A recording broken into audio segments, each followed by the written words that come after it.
We're now joined by Hall of Famer Deluxe in John McClain. He was in Waco Saturday night as among 8 people inducted into the Texas Sports Hall of Fame in the media section, media wing, in the media part of it. And John, I was there. I loved it. It was great. It was great to see everybody. Was that about as fun for you as you could possibly imagine?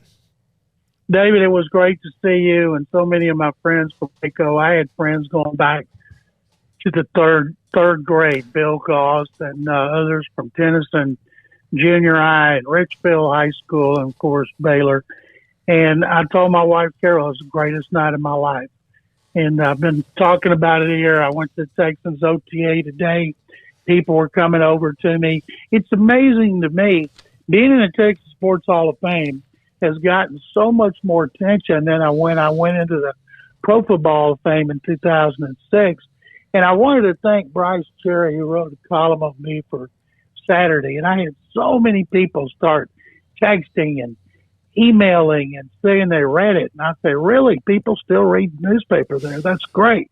And I've had so many people over the last 6 weeks since you guys started talking about it, telling me, asking me when it was and where it was going to be and everything. So I wanted to thank Sikkim Sports, and I wanted to thank the Waco Tribune Herald, where I started my career, for all the kind words and for helping us promote that event. And Jay and Trista and Janice says they did a tremendous job. A lot of people don't realize, because of the pandemic, the pressure it's put on the people at the hall to put on these events. They've had to double up. They got a golf tournament coming up. And I asked Krista Martin when the next event they had, and Krista said I think it'd be in April. And I know they can take a big sigh of relief because they've done a tremendous job. And I always encourage people on my talk shows all over the state, go see the Texas Sports Hall of Fame. And now I am proud to say I am one of 16 members, including 8 writers, in the Texas Sports Hall of Fame, and that takes into account a lot of people in the media, going back to when they started covering Paul Tyson and the Waco-eyed Tigers back in the 20s. When you started covering them in the 20s? No, I'm kidding. So I didn't start till the 30s. Yeah, no, that was... You said the 30s he started. Yeah, the 30s. John, there is some new scuttlebutt about Dan Snyder and some owners maybe taking the temperature on what to do about him. What do you think will ultimately happen with all that? Nothing at all. If the owners tried to make him sell, number one, he would sue him. And then it was like when St. Louis sued him, and the judge was prepared to make Jerry Jones open his books and come testify. And all of a sudden they're settling for almost $1 billion. That is still a bone of contention because Stan Kroenke, the owner, told them in a meeting, if there's any money owed for legal reasons, I will pay it. And he hadn't done it. They're going to get rid of somebody. I'll get rid of him for lying to them. But for Snyder, even though Dan Snyder is not a favorite son, he does nothing that helps the league. All he's done is embarrass the Washington Redskins, the Commanders. All he's done is take one of the greatest franchises in NFL history and run it into the ground, a constant source of embarrassment. I don't think they would want to be sued by him and air their dirty laundry. They are very protective, and they will circle the wagons when they have to. Now, they could try to encourage him to sell, and, he could probably sell it if the Broncos are going for $4.5 billion in Denver. Think of what they could go for in the nation's capital. But for some reason, I guess he likes the ridicule because he gets blasted every single day, not only in the district, but also around the country. But I don't see any way the owners are going to try to get 24 votes to get rid of him because he would not go down easily. You'd have to take him, drag him, kicking and screaming. And a lot of those things he'd be screaming, the NFL owners would not like to be made public. John, I saw that just a little while ago, as a matter of fact, you tweeted out something about Jalen Petrie and the impressions that he's already made. I noticed that there's also a running back that has made some waves as well, or at least caught your attention. Can you talk about first Petrie and then what's caught your eye so far amongst the young Texans? Well, first of all, Craig, they only let the media see practice and OTAs once a week. So we got to be out there today. And I talked to a lot of people, and the Texans, and this comes because it's the Patriot way, and Nick Caserio's the general manager. Rookies are not supposed to say much, supposed to keep their mouth shut, do their job. None are going to be running with the first team. If you're going to start, you're going to have to earn it legitimately. And I think, as I said, I would be stunned if Petrie's not starting at safety when they begin the season against the Colts. Number one, they need safeties. Number two, he's special. Number three, I think he fits right in with what Lovie Smith does on defense. The running back, Dameon Pierce, is a fourth-round pick from Florida. They had the worst running game in the NFL last season, the worst in franchise history. They're trying to help second-year quarterback Davis Mills. They got him another receiver, John Mechie, who will play in the slot when he's healthy. They gave him a left guard, Kenyon Green from A&M, who's a butt kicker in the running game. And to help him, they gave him a running back, Dameon Pierce, who I predict will rush for 1,000 yards. Now, that's not a big deal. And there were only 9 players that rushed for 1,000 yards last season. But Derrick Henry would have. You missed half the season. Some of those guys didn't have injuries. And I think that the best way to help a quarterback is to give him a running game. And Nick Caserio, the general manager, tried to do that. And I think Pierce will not start the first game. I predict he will shortly after the first game. But I think cornerback Derek Stingley and the other number 1 pick, Kenyon Green, who I mentioned, and Jalen Petrie will be 3 rookie starters when they begin the season here against the Colts. John, when Lovie Smith was in Chicago and he took over that team, did he take over a team that had a roster that was stacked or whatever, or did he have to kind of rebuild it? Is there anything similar to what he's trying to do at Houston? Yeah, his roster there wasn't as bad as it was here. Right. But and he had a losing record the first season, and then he had a winning record. And out the last 8 seasons, Lovie was 24 games over 500. Not to mention a 10-6 record when he got fired.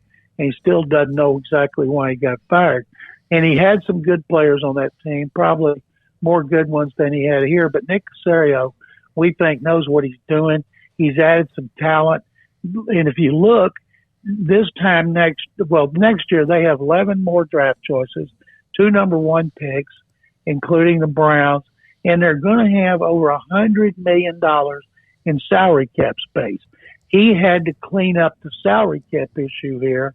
He's done it, and I don't think Nick Caserio will be like the Jaguars trying to win March by throwing around ridiculous money to players from other teams. But I do think they will spend a lot of money for maybe a couple of players at need positions. So I've told people, and they think I'm nuts, I think they'll compete for a wild card berth in 2023. And one reason I think Lovie is experienced. He's been at Super Bowl. He's been Coach of the Year. He's had quarterbacks like Rex Grossman, who he went to the Super Bowl with, and they have high hopes for Davis Mills, and they got some good young talent. So I think Lovie Smith will do what he did in Chicago. Not have a winning record in the second year like he did up there, but he will definitely help turn around the franchise. John, I think one of the things that people kind of forget in Lovie Smith's history is that, for better or for worse, he kind of had the Bucks pointed in the right direction, and he kind of got railroaded out of there by Dirk Cutter, who was kind of threatening to leave, and the Glazers made the choice to make Dirk Cutter the head coach and let Lovie Smith go, and then we kind of know where that ended. In Lovie's first season there, the Bucks took over a bad team. They were 2-14. They got the first pick. They used it on Jameis Winston. They improved by 4 victories. They went 6-10. And Dirk Cutter was a highly thought of offensive coordinator at the time. And Jameis Winston looked good for a rookie quarterback. So Cutter had a chance to go somewhere else as a head coach or just to get an interview And so they panicked. They elevated him. They fired Lovey. Lovey had unfinished business as a head coach in the NFL. He's the first African-American to be a head coach 3 times. He takes a lot of pride in that, as he does being a native Texan from Big Sandy. I think he made a mistake going to Illinois. Most people knew that was a dead end. Had he taken a season off like he did after he was fired by the Bears, I think he could have got a really good defensive coordinator's job, and over the last 5 years, he'd have been a head coach sooner. John, okay, so of the 8 introductions, Craig, do you have something else? Yeah, I had one more question, John. I know I've asked you this at least a couple times because every time this type of story comes up, I always typically ask you about it. But what would you do with the Pro Bowl? You know, the story out there today that they're looking at changing it up, even eliminating the game entirely, maybe focusing on more of the skill side of things. What would you do if you were in charge of that decision? I would take the old lingerie bowl they had, and I would combine it with the Pro Bowl, and I'd play like we used to play in my backyard in the street in Waco, 2 hands anywhere. There you go. And let me tell you something. The NFL owners, they make money off the Pro Bowl. Right. They're not going to just say, okay, we'll give the money back. If they find a way that they can make as much or more, they'll do it. If that was having a guy's ball, celebrity NFL bowling, they do it. But before they give it up, they're going to have to make sure it's worth it financially. Do they care if players get hurt? You don't see a lot of players getting hurt at the Pro Bowl. It happens every once in a while. It didn't happen much back when they had full contact. When the Oilers were putting 8 and 9 players in there in the late 80s and early 90s, I watched it just to make sure none of them got hurt. That would have been a story. That's the only time I paid any attention to it. All right, so of the 8 introductions on Saturday night, yours was funny as hell because of the story that you went to the wrong house or whatever mansion in River Oaks, and there were more of other things as well. I thought Ed Werder was hilarious introducing Galloway. Everyone wanted to bring up Galloway in the bar. And what was it? Laufenberg was looking for him, introducing Brad Sham. He goes, "Where's Galloway?" And he was at the damn bar. But didn't you think that Clarence Hill on Shireen was great, very classy? I thought everybody did a pretty good job on the introduction. And Brad Sham on Frank Lieber. I thought everybody did a tremendous job. We've had almost 3 years to prepare for it. And I thought Ed Werder did the best intro, and I thought Randy Galloway, who we had on my show here this morning, I thought Randy was the funniest just because I've always thought Randy was a funny SOB. And I told a story here that I told there, that when I was working for the Trib for Hollis Biddle and Dave Campbell, and Dave used to bring the papers from Houston and Dallas into the sports department when he was through, and we'd jump on them like sharks on chum, and I read them all. And I told Tony Peterson and Lester Zed, Tony introduced me Saturday night. Lester couldn't make it, but I've been friends with him for over 50 years, that if I ever was able to work at a big paper in Houston or Dallas, I would like to cover a beat like Randy Galloway covered the Southwest Conference. Then he went on to cover the Rangers and become a columnist and talk show host. And I said this, and I told Randy again today, I have never seen a writer have his finger on the pulse of a fan base like Randy did. He wrote what people wanted to read in a way they could read it. He wrote it like he was talking to them, and they agreed, and that's why he wasn't just one of the greatest in our state's history. He was one of the greatest in our nation's history, and I can't tell you how honored I am to stand with Randy Galloway and the other inductees, and I want to thank the Hall of Fame and our selection committee. John, you earned it, man. It was probably a little mistake of opening the bar if Galloway's going to be there. No, I mean, I saw him disappear once. He came around. He had both hands full. As Babe Laufenberg said, anytime you look around for Galloway and you can't find him, start with the bar. Yeah, look at the bar. And let me say one more thing, please.